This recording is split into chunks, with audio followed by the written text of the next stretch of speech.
Em 10 de junho de 1940, o ditador italiano Benito Mussolini finalmente juntou-se a Hitler na guerra contra a Grã-Bretanha e a França. A invasão italiana na Riviera Francesa, 2 dias antes da rendição da França, não progrediu muito, mas como fruto da vitória, Mussolini garantiu a ocupação dessa região.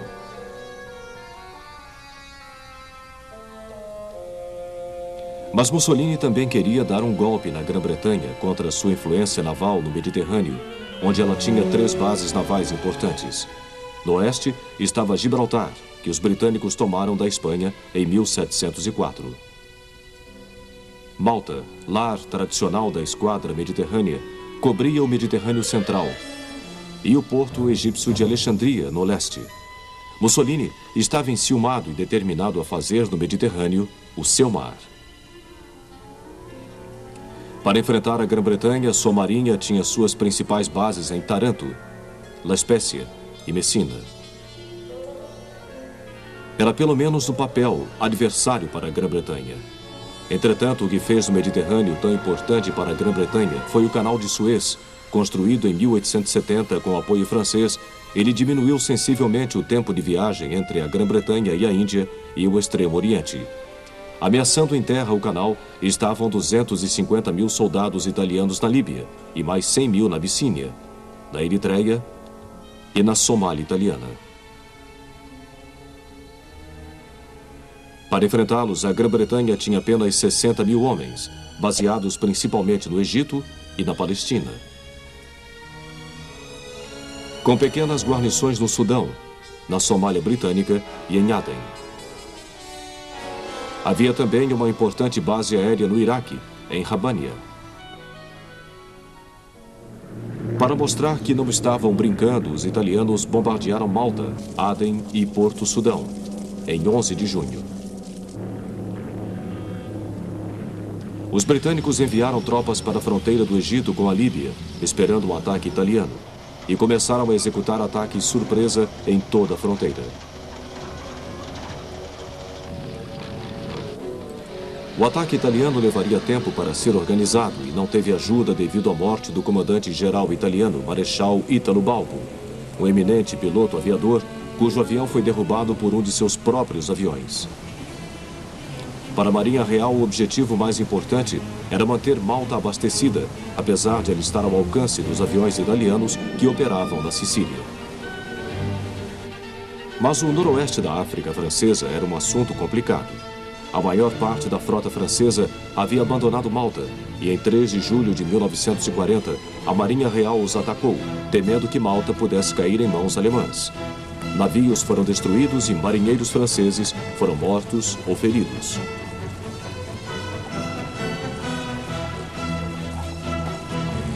O governo Vichy manifestou seu aborrecimento com isso, bombardeando Gibraltar com a aviação baseada no noroeste da África. Entretanto, esses ataques causaram pouco dano.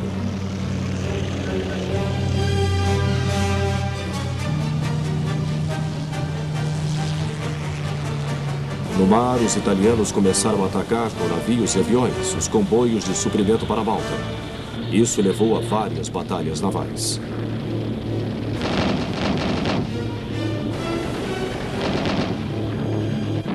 Em terra, as forças italianas sitiaram 2 postos de fronteira no Sudão, no início de julho. Depois, rapidamente invadiram a Somália Britânica, forçando a guarnição britânica a ir para Aden. Mas em agosto de 1940, a despeito da ameaça de invasão da própria Grã-Bretanha, Churchill enviou um comboio rápido de tanques através do Mediterrâneo para reforçar o Egito. E isso foi muito bom. Em meados de setembro, começou a muito esperada invasão italiana ao Egito, mas parou após um avanço de quase 100 quilômetros. Uma das razões para isso foi que Mussolini queria colocar os Balcãs sob seu poder.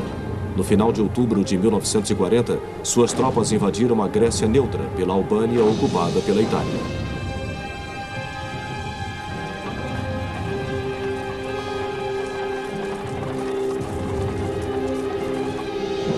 Isso foi um erro.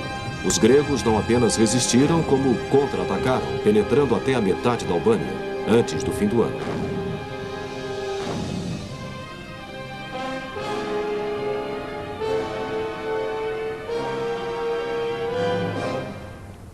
No mar, a luta para manter Malta abastecida continuava enfrentando a oposição aérea e naval italianas.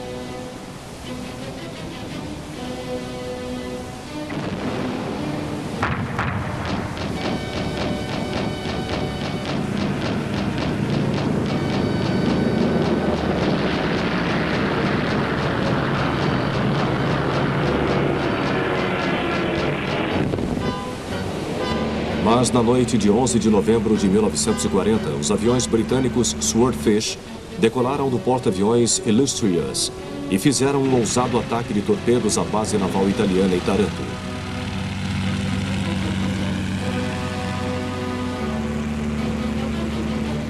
Eles danificaram severamente 3 navios. Isso tornou a marinha italiana mais cautelosa, mas os embates navais continuaram. Enquanto isso, no Egito, reforços britânicos haviam chegado da Austrália e da Índia. Foi planejada uma operação para destruir os campos italianos dentro do Egito. Ela foi lançada na noite de 8 de dezembro. No início, os soldados pensaram que estavam fazendo manobras.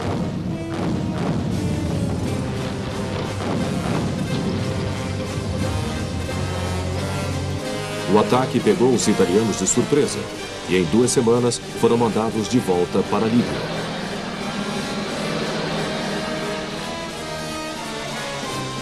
Archibald Wavell, o comandante em chefe britânico, decidiu aproveitar esse sucesso lançando uma invasão em grande escala à colônia italiana. No início de janeiro de 1941, o porto de Bardia foi tomado pelos australianos, seguido de Tobruk e Derna. Os australianos continuaram pela estrada da costa em direção a Benghazi, enquanto os tanques seguiam pelo interior com o objetivo de isolar os italianos, enquanto se retiravam de Benghazi.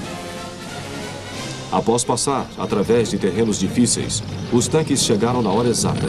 Pressionados pelos australianos pelo norte, os italianos não conseguiram escapar.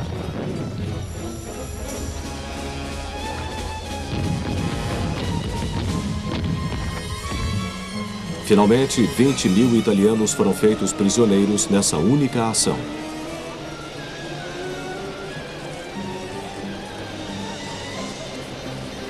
"200 canhões e 120 tanques foram tomados em adição às grandes quantidades de armamento e 110.000 prisioneiros capturados desde o início da ofensiva. Foi uma vitória espetacular, mas que teve uma vida curta. Wavell já estava conduzindo uma campanha paralela no sul, com o objetivo de remover a presença italiana do leste da África. Isso consistia de 4 avanços em separado. Do Sudão, 2 divisões indianas avançavam para a Eritreia. Eles lutaram numa campanha muito dura em terreno difícil para conseguir tomar a colônia em maio de 1941. O imperador abissínio Haile Selassie mandou uma força local para retomar seu trono dos italianos.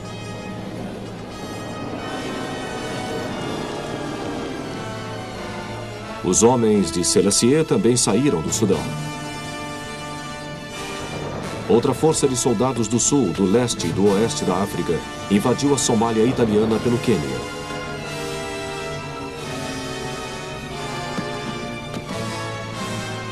Finalmente, vieram soldados de Aden para libertar a Somália britânica.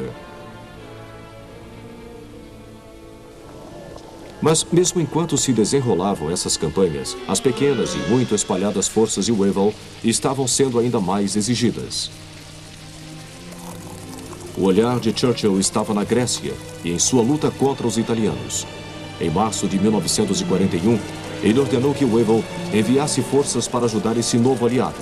A força britânica na Líbia estava seriamente enfraquecida agora que uma nova ameaça estava surgindo.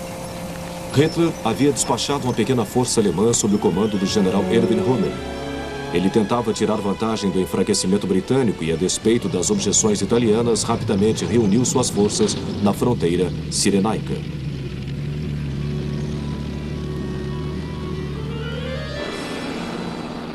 Os Afrika Korps de Rommel precederam o ataque do eixo que começou em 24 de março e rapidamente empurrou os britânicos de volta ao Egito, com apenas o porto de Tobruk resistindo ao seu ataque.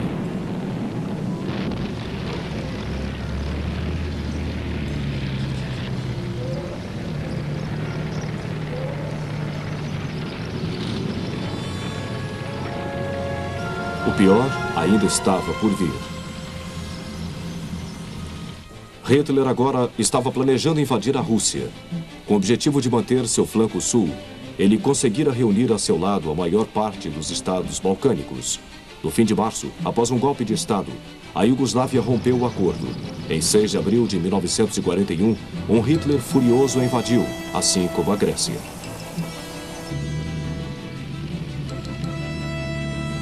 Esta era uma clássica campanha Blitzkrieg, rápida e decisiva.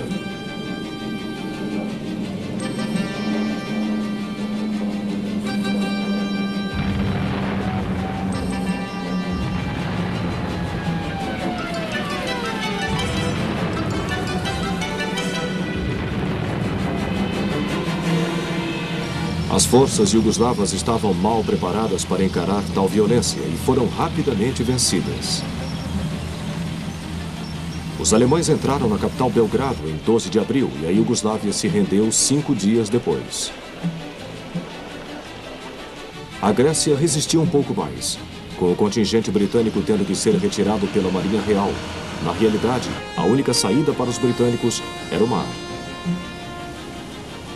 O almirante Sir Andrew Cunningham conseguiu em 28 de março levar a frota italiana para a batalha fora do Cabo Matapan, enquanto eles tentavam interceptar os comboios britânicos para a Grécia.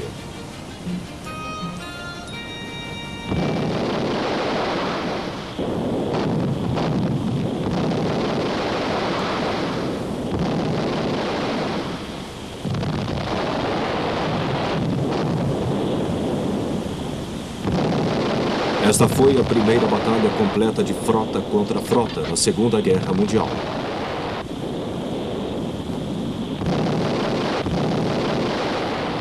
Os britânicos afundaram 3 cruzadores e danificaram um navio de guerra. Isso manteve a frota italiana no porto nos meses seguintes. Mas em 20 de maio de 1941, os alemães lançaram um ousado ataque aéreo à ilha de Creta, no Mediterrâneo Oriental.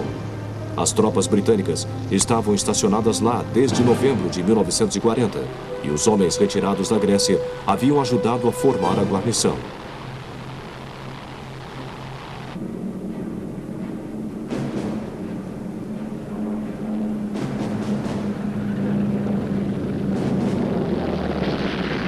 Houve alguma luta desesperada, principalmente em torno dos campos de pouso da ilha, mas os paraquedistas alemães conseguiram tomá-los e reforços foram trazidos de avião. Os alemães agora começavam a empurrar os britânicos contra a costa sul da ilha.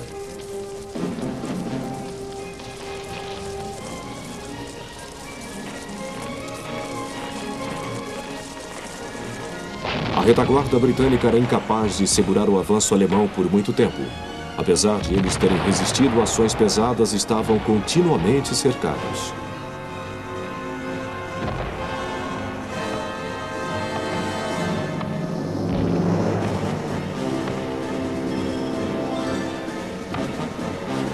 Mais uma vez, a Marinha Real foi chamada para retirar os soldados. Mesmo assim, muitos foram deixados para trás.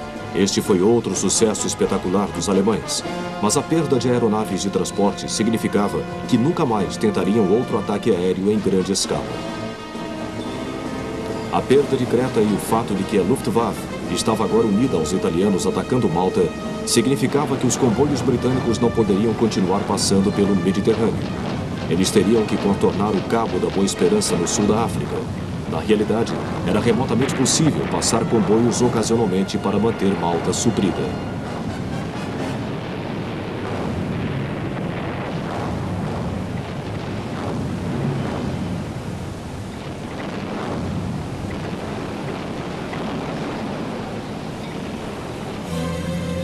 Longe dali, Wavell teve que dominar uma revolta no Iraque que ameaçava a base aérea de Rabania. E em junho de 1941 invadiu a Síria francesa de Vichy.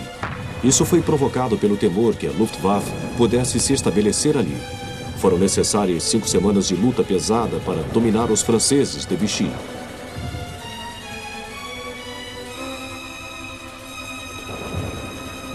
Durante maio e junho na Líbia, Wavell fez 2 ataques abortivos contra as defesas de Homs, na fronteira egípcia.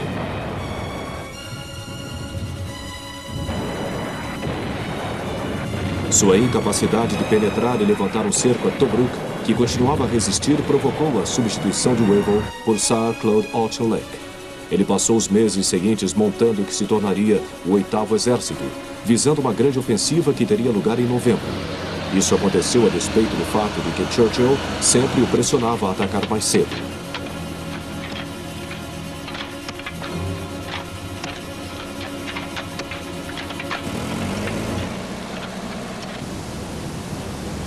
Apesar de Malta permanecer sob constante ataque aéreo, submarinos ingleses como este e aviões baseados na ilha estavam efetivamente incomodando os comboios de suprimento do eixo que dirigiam-se para o norte da África.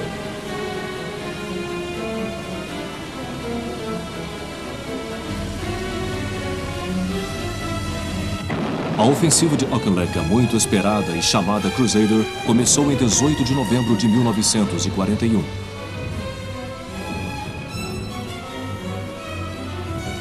A primeira fase foi marcada por uma longa batalha entre tanques de ambos os lados, e por uma semana o resultado esteve equilibrado, enquanto a infantaria britânica abria seu caminho em direção a Tobruk.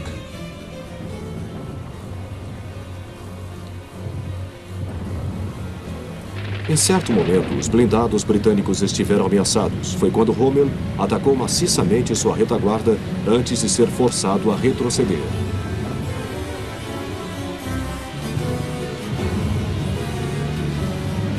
As forças aéreas dos dois lados também fizeram a sua parte, quando a Força Aérea Britânica do Deserto estabeleceu sua superioridade no campo de batalha.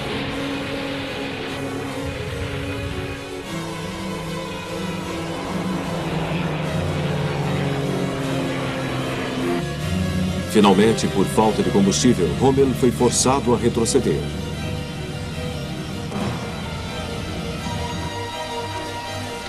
Os homens de Auchinleck entraram em contato com a guarnição de Tobruk e levantaram o cerco. As perdas de Rommel foram pesadas e ele retornou para a fronteira de Trípoli. O eixo, entretanto, negou aos britânicos o uso de Benghazi como um porto, espalhando minas, reduzindo assim suas linhas de suprimento. Mais tarde, Rommel recebeu tanques adicionais. E em 21 de janeiro de 1942, apenas 2 semanas depois de ter feito sua retirada, ele atacou em Cyrenaica mais uma vez. Os britânicos montaram uma nova linha de defesa a oeste de Tobruk e trabalharam duro para mantê-la.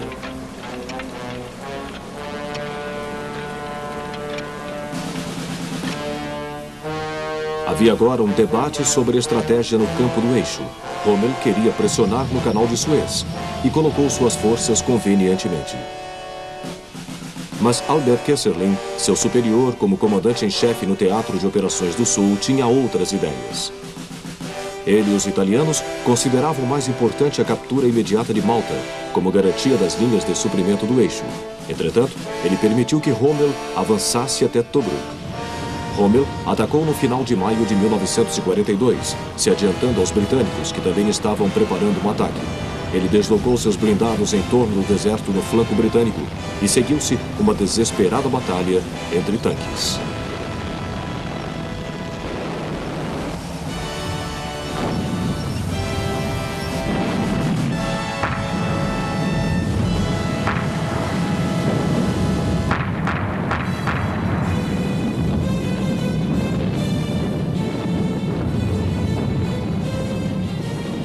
Após 3 semanas de luta intensa, os britânicos começaram a cair. Tobruk estava isolada novamente, mas dessa vez caiu após 3 dias. Rommel aproveitou-se de sua vantagem e o recuo do 8º Exército Britânico tornou-se uma retirada.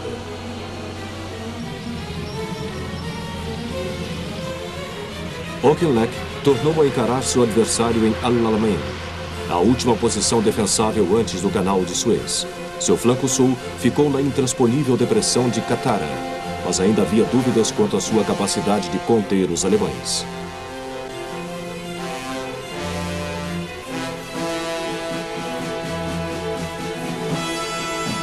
Tal era a preocupação britânica que a frota do Mediterrâneo deixou Alexandria em direção ao porto libanês de Beirut.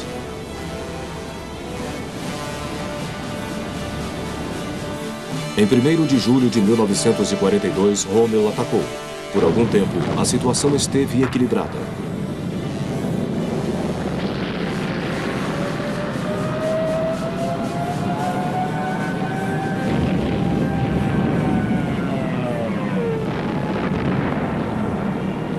Mas os soldados do eixo estavam cansados após 5 semanas de luta intensa e havia pouco combustível. Assim, o 8º Exército Britânico estava capacitado a conter o ataque.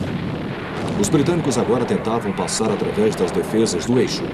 Durante quase todo o mês de julho, os dois lados atacaram um ao outro como 2 boxeadores exaustos, até que finalmente se retiraram para seus cantos, muito cansados para continuar. Enquanto isso, Malta continuava resistindo, uma sempre crescente perda de navios britânicos no esforço constante de manter a ilha suprida.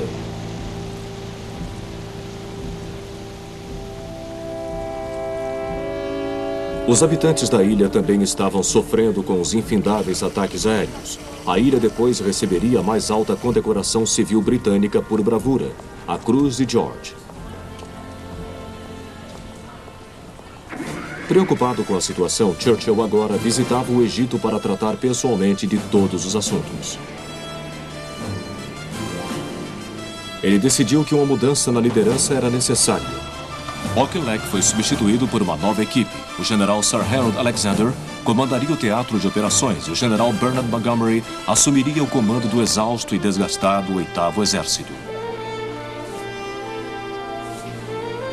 Monty, como era apelidado, logo impôs em seus homens sua personalidade positiva e dinâmica. Ele declarou que não haveria mais retiradas. Avisado pela Ultra, a equipe britânica de decodificação dos códigos alemães ultra-secretos, chamados Enigma, de que Rommel iria atacar de novo no fim de agosto, Montgomery facilmente o repeliu na Batalha de Alenhalfa.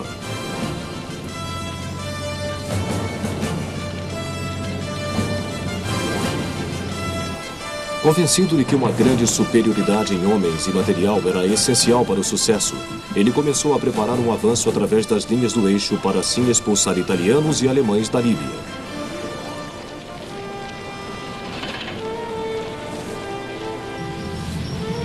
Na noite de 23 de outubro de 1942, o 8º Exército foi colocado em suas posições de batalha. Cada homem sabia exatamente qual seria sua parte na batalha. Esse era o estilo de comando de Montgomery.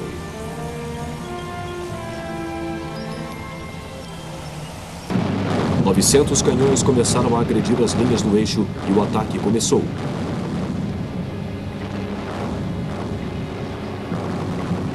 Incapaz de contornar as defesas do eixo, o 8º Exército só poderia atacar frontalmente.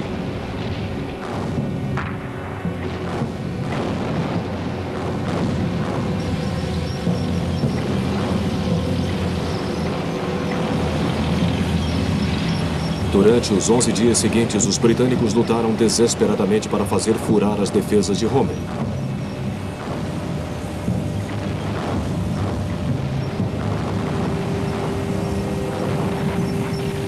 As baixas aumentavam nos dois lados.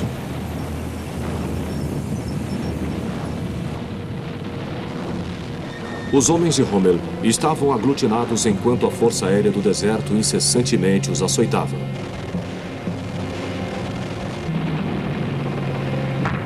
A pressão britânica era intensa e, finalmente, em 3 de novembro, Rommel foi forçado a recuar, com a maior parte de seu equipamento destruído.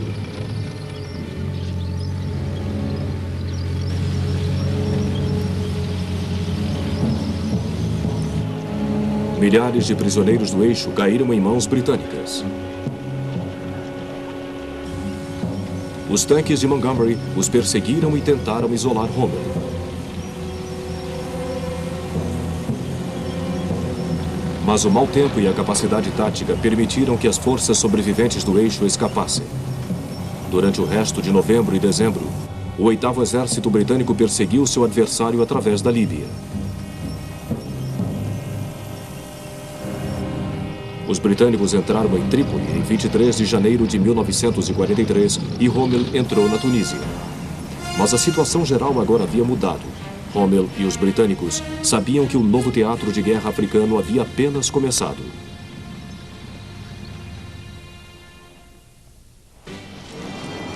Enquanto os homens do 8º Exército de Montgomery desfilavam em Trípoli para celebrar sua vitória sobre as forças do eixo, não imaginavam que esse seria o último sucesso conseguido pelo exército britânico sozinho. Com a América agora na guerra, Roosevelt e Churchill haviam concordado que vencer a Alemanha teria prioridade sobre o Japão, mas levou tempo para decidir onde atacar. Finalmente, o general norte-americano Dwight D. Eisenhower foi apontado para comandar uma operação ofensiva conjunta no Mediterrâneo. Com os britânicos segurando Rommel no Egito, os aliados decidiram atacar as possessões francesas de Vichy, no Marrocos, Argélia e Tunísia. Uma força norte-americana partiu dos Estados Unidos para desembarcar em Casablanca. Outra força deixaria a Escócia e passaria pelo Estreito de Gibraltar. Soldados norte-americanos desembarcariam em Orã, enquanto uma força anglo-americana desembarcaria em Argel e avançaria para a Tunísia. As forças francesas de Vichy eram de tamanho considerável e os norte-americanos conduziram negociações secretas para assegurar que sua resistência seria não mais que um gesto de desafio.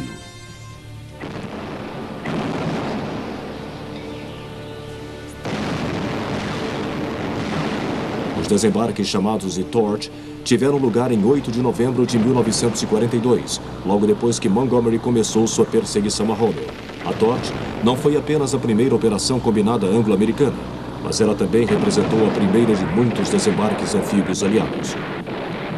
Em Casablanca e Orã, os franceses ofereceram apenas uma resistência simbólica. Mas em Argel, os franceses contestaram o fato mais ferozmente.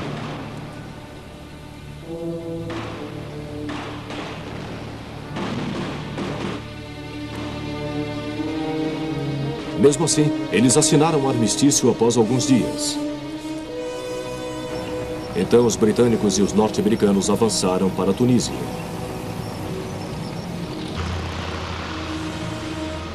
O Torch pegou as forças do eixo de surpresa. Em 24 horas, eles começaram a levar tropas para a Tunísia usando esses aviões ME-323 Gigante, o maior avião cargueiro da Segunda Grande Guerra.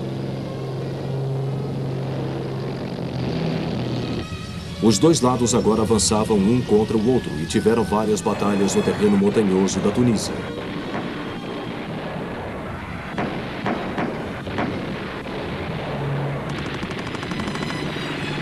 Uma força britânica conseguiu chegar a quase 30 quilômetros de Tunis, antes de ser forçada a recuar.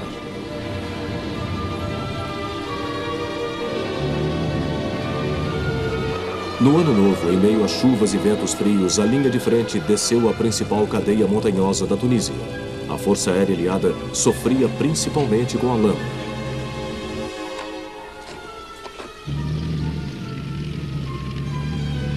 As forças do eixo agora iniciavam uma série de ataques de sondagem.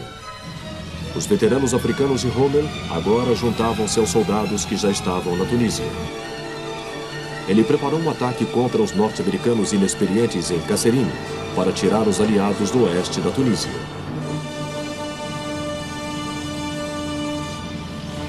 Ele atacou em meados de fevereiro de 1943, fazendo muitos prisioneiros norte-americanos, mas foi contido por outra força aliada.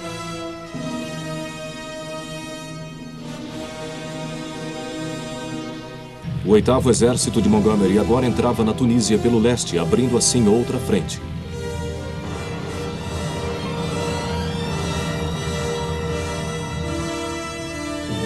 Rommel agora decidira se voltar contra ele. Avisado pela Ultra, a equipe britânica que decifrava os códigos alemães, Montgomery infligiu um ataque sangrento a seus tanques em março de 1943. Rommel, agora abatido, deixava o norte da África. Na Tunísia Ocidental, britânicos e norte-americanos do 1º Exército continuavam a batalha. Eles agora recebiam a adesão de uma tropa francesa. Enquanto isso, Montgomery preparava-se para atacar a formidável linha Maret. As forças aliadas preparavam o caminho, atacando as defesas do eixo que cobriam a costa da Tunísia.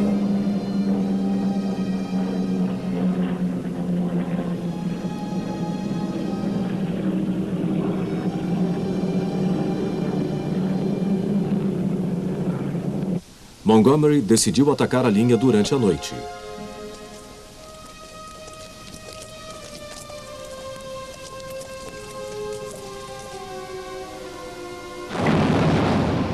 O ataque inicial teve sucesso, mas os tanques alemães do Afrika Korps evitaram o avanço. Precedidos por um ataque aéreo, os tanques de Montgomery conseguiram abrir caminho para contornar a linha Barrett. Mas foram incapazes de evitar a fuga de seus velhos adversários do deserto.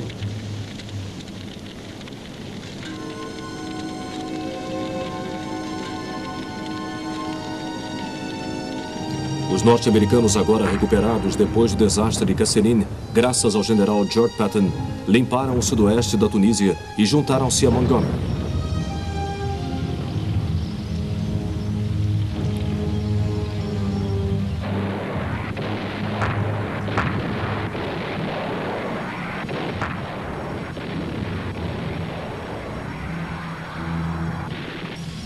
O 8º Exército Britânico continuou a avançar em direção ao norte.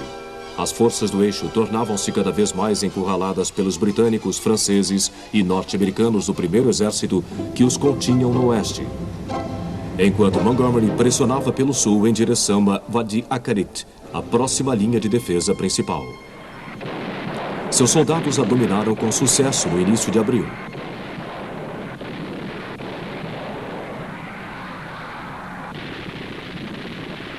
Entretanto, mais uma vez, os britânicos foram incapazes de conter as forças do eixo. Montgomery avançou para Enfidaville, onde novamente foi forçado a aguardar. A ênfase agora estava no 1º Exército para a ofensiva final, que se iniciou em 6 de maio.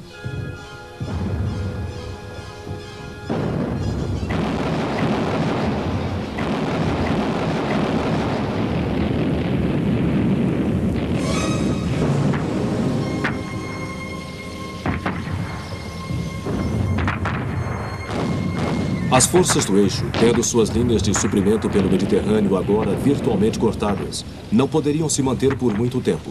Tunis e Bizerta haviam sido invadidas e em 11 de maio toda a resistência cessou.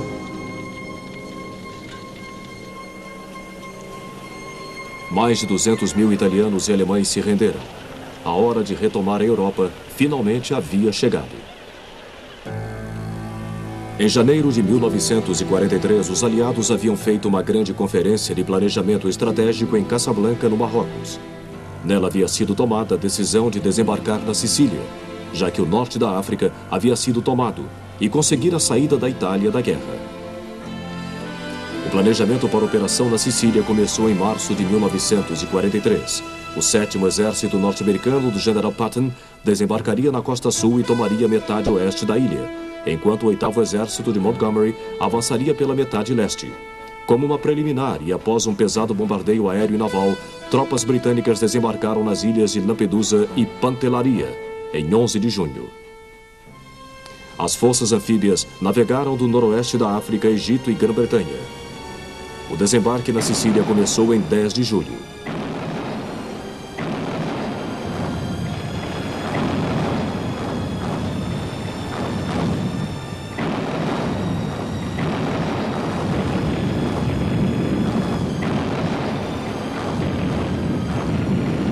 A operação desenrolou-se de acordo com o plano.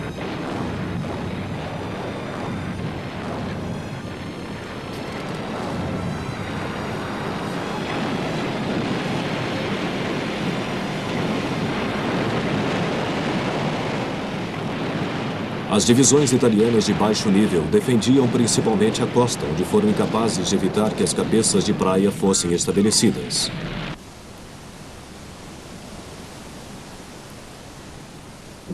Isso aconteceu apesar de os paraquedistas aliados terem sido desagregados quando foram lançados em apoio ao desembarque.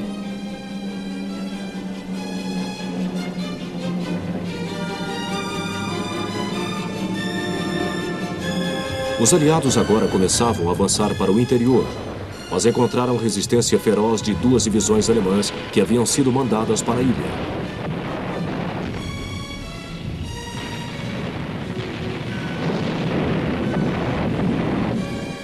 Finalmente, Patton começou a fazer progresso quando seus homens começaram a limpar a costa norte.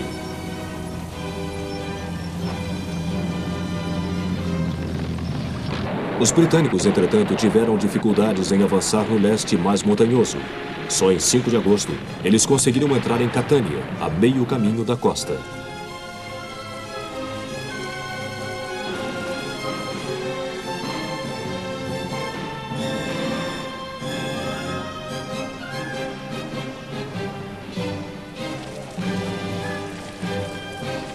Os aliados, entretanto, foram incapazes de evitar que os alemães escapassem pelo Estreito de Messina para a Itália. Para os italianos, a perda da Sicília foi o último golpe. Mussolini foi deposto e um armistício foi pedido.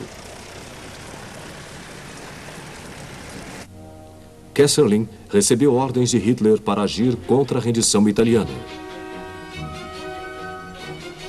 Mais tropas alemãs foram enviadas às pressas para a Itália, que os aliados agora preparavam-se para invadir. Primeiro, Montgomery teria que cruzar o Estreito de Messina e limpar a ponta da bota italiana. Depois, enquanto desembarcava mais forças em Taranto, o recém-formado 5º Exército, que incluía soldados britânicos, desembarcaria em Salerno. Em 3 de setembro, os britânicos cruzaram o estreito e entraram na ponta da bota italiana. Simultaneamente, os italianos assinaram secretamente um armistício. 6 dias depois, foi publicamente anunciado que o desembarque em Salerno havia acontecido.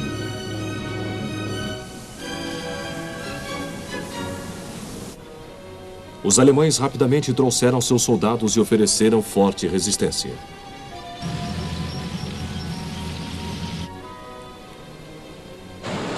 O 5º Exército norte-americano teve que lutar bravamente para garantir a cabeça de praia, enquanto os alemães faziam ferozes contra-ataques.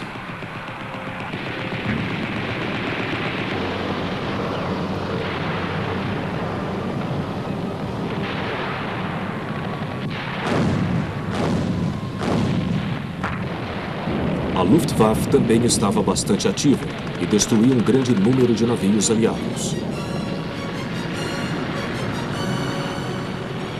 Os canhões dos navios também tiveram um papel essencial, permitindo que os soldados chegassem à praia.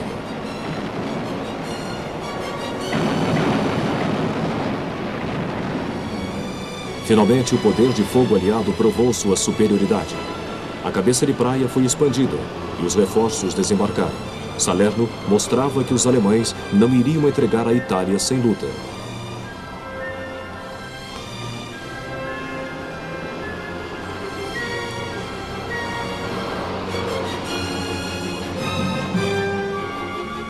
A Itália agora havia mudado de lado e sua frota navegou para Malta para se render.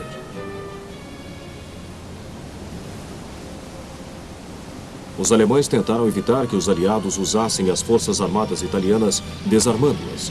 Eles também ocuparam Roma e trouxeram mais soldados pelo norte.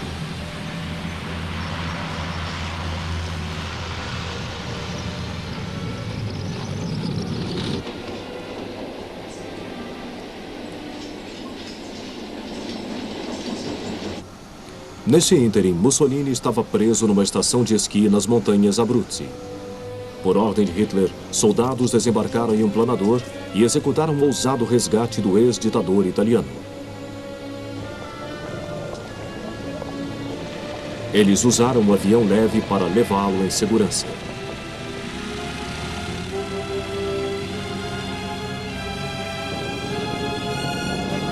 Ele foi levado para o sul da Alemanha para reunir-se com sua família e Hitler.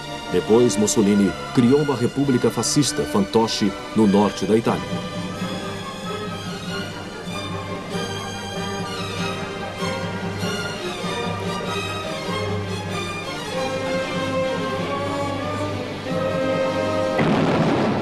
A resistência alemã em Salerno foi vencida após uma semana de luta.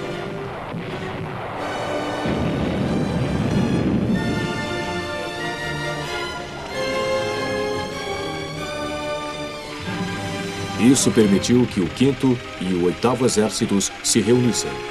Depois disso, os norte-americanos avançaram para o lado oeste da Itália e os britânicos para o leste.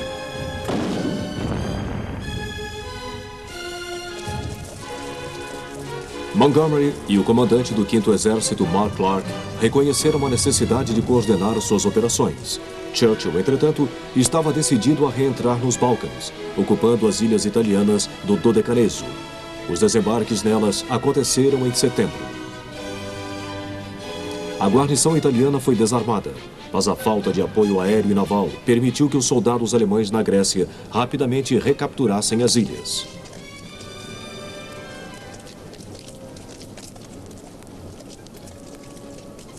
Na Itália continental, os aliados entraram em Nápoles em 1º de outubro.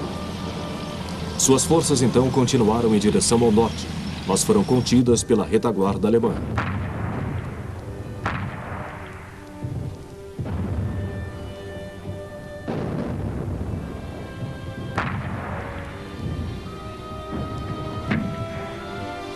Houve um debate no lado alemão sobre se deviam basear suas defesas no norte da Itália e fazer com que os aliados lutassem pelo país inteiro. Foi decidido que a última opção, a de Kesselring, prevaleceria. Os numerosos rios da Itália ajudaram a estratégia de Kesselring. As chuvas de outono começaram a atrasar os aliados.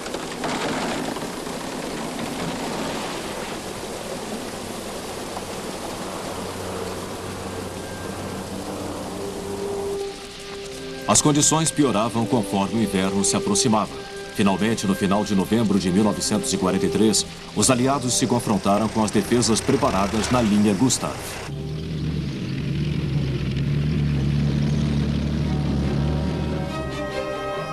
Esta linha cruzava o país a quase 120 quilômetros de Roma.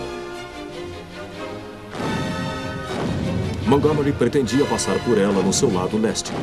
Mas após uma dura batalha para capturar Ortona, o 8º Exército, agora exausto, foi forçado a parar. A estratégia de Kesselring estava começando a mostrar resultados.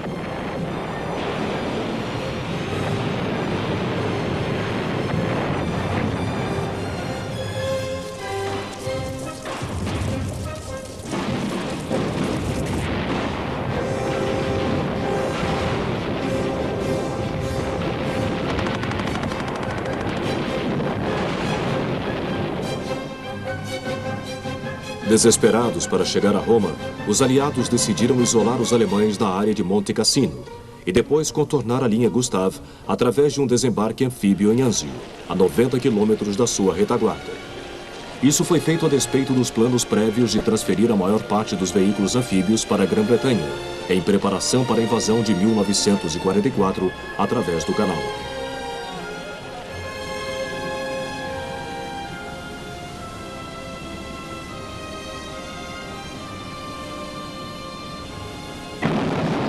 Em 22 de janeiro de 1944, o agora familiar prelúdio de bombardeio naval cobria a aproximação dos veículos de desembarque na costa.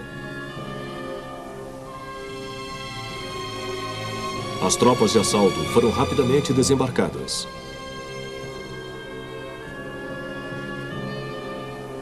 Os alemães foram tomados de surpresa e não conseguiram evitar que os aliados consolidassem sua posição em Anzio.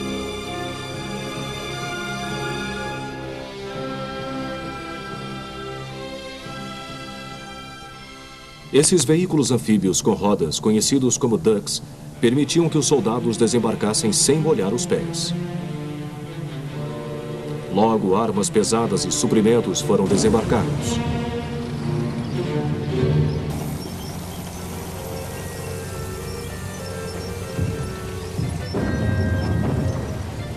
Mas enquanto a força aliada na cabeça de praia rapidamente aumentava, nenhum esforço foi feito para capitalizar o sucesso inicial dos desembarques, avançando para o interior. Enquanto isso, na frente principal, a força expedicionária francesa do general Alphonse Juin recebeu a tarefa de atacar o alto complexo montanhoso de Monte Cassino. Ele iniciou seu ataque 2 dias após o desembarque em Anzio. A inatividade aliada em Anzio deu aos alemães tempo para redistribuir suas forças de modo a erradicar a cabeça de praia.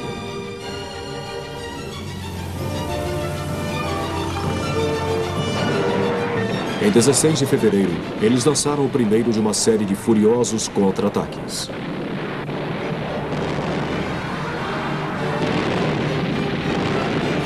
Logo, os aliados estavam sob intensa pressão e o futuro da cabeça de praia foi colocado em dúvida.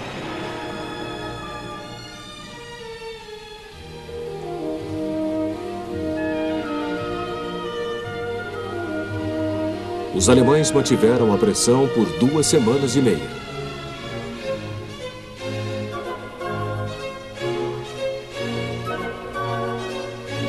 Eles infligiram mais de 20.000 baixas nos aliados.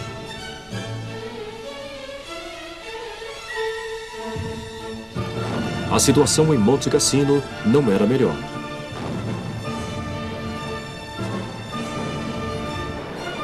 Uma após outra, as tentativas de cerco falharam. Em desespero, as forças aliadas bombardearam o histórico mosteiro em seu pico, acreditando que os alemães o estavam usando como posto de observação. Os paraquedistas alemães que defendiam Cassino permaneceram resolutos sob constante artilharia e bombardeio aéreo.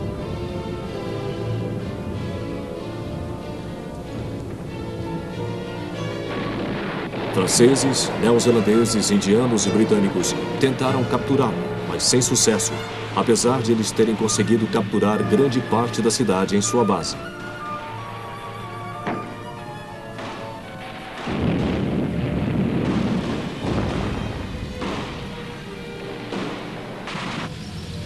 O comando aliado agora tinha feito um novo plano.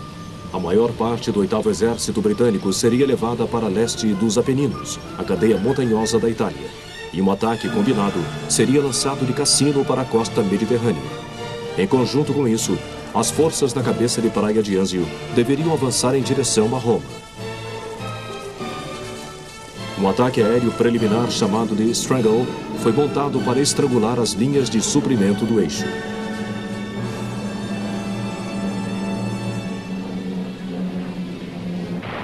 O ataque foi lançado na noite de 11 de maio. Dessa vez, os poloneses atacaram Cassino, mas foram contidos. Entretanto, mais ao sul, os franceses penetraram nas montanhas Abruzzi.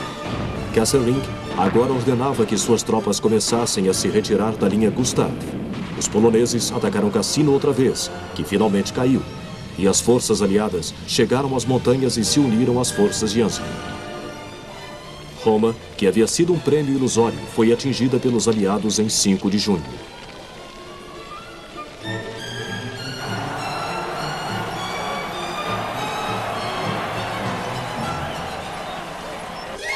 Eles continuaram a avançar em direção ao norte, mas a retaguarda alemã, convenientemente orientada, manteve os aliados à distância.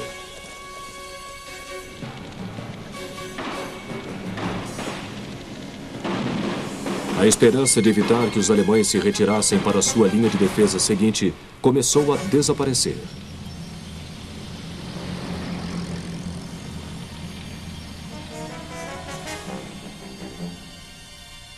A demolição foi outra arma usada pelos alemães para conter os aliados. O terreno montanhoso da Itália Central significava que seria fácil bloquear rotas indo em direção ao norte.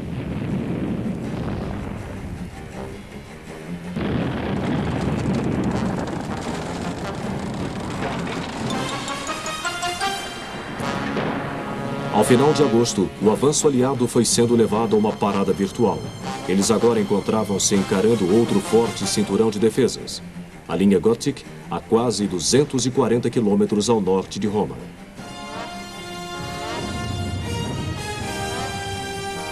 Mais uma vez, o 8º Exército conseguiu passar através dela na ponta do Adriático, mas a infindável sucessão de rios ao norte finalmente derrubou os britânicos, e eles não conseguiram atingir a batalha decisiva.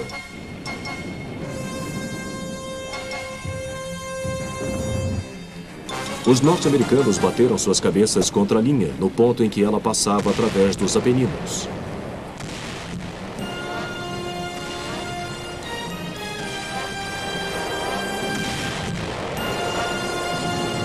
Seu avanço também foi retardado pela linha Arno, que protegia a linha Gothic das aproximações pelo oeste.